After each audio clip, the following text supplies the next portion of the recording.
Growing up, being feminine was for the pretty girls, for the skinny girls, for the glamorous girls who were on the covers of magazines.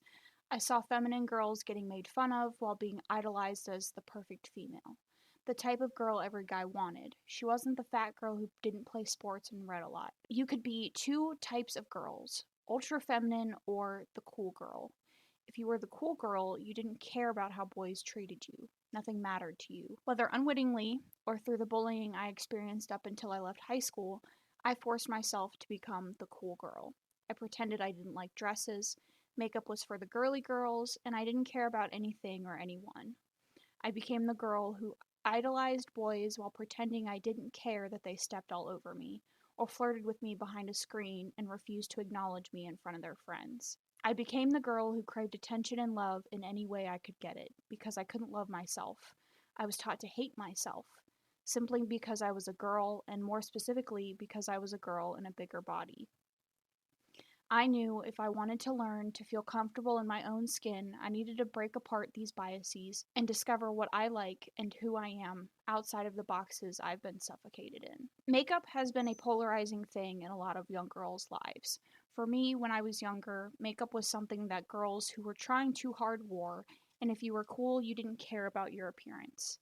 I heard jokes like, take her to the pool on a first date to see what she really looks like, and reinforce stereotypes about women who wore makeup being too sexual, hoes, shallow. My exposure to makeup was through a reality TV, where heavily done up women were simultaneously praised and demeaned. The popular girls at school wore makeup effortlessly. They knew how to apply foundation and eyeshadow. They knew how to style clothes and where to shop. And I couldn't fathom that I could be one of those girls, so I othered myself. I told myself I was cooler than them, I wore baggy clothes, but not because I hated the way my body looked in tight clothes, and others might think I looked disgusting, but because I was a cool girl. I wore band t-shirts and Converse because I was beyond girly things. I refused to wear form-fitting clothes, not because the idea of calling out my fatness sickened me, but because I just rolled out of bed every morning and showed up to school because I didn't care. To start my healing journey with clothes and makeup, I started simple.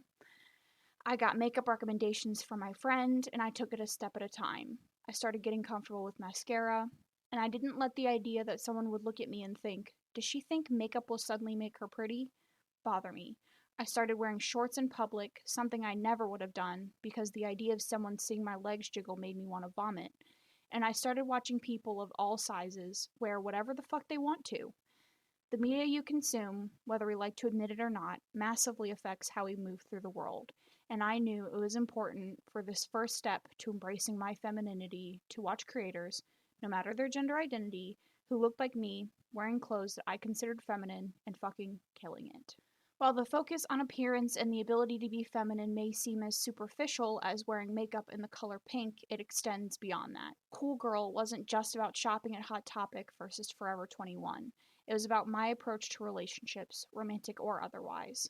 By pretending to be unaffected and shucking the typical feminine personality traits, I ignored my sensitivity. I ignored my compassion for others. I trained myself to believe that interactions filled with love weren't real, they weren't important.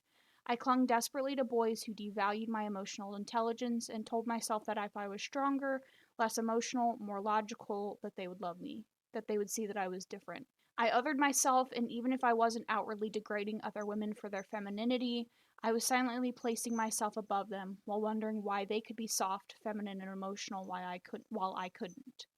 Why did the size of my body, my inability to buy new clothes and apply foundation, strip me of my right to feel vulnerable with others?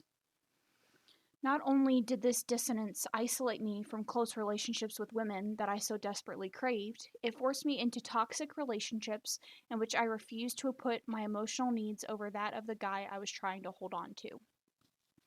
I accepted toxic behavior, made myself smaller, and shoved all the disgusting parts of myself down.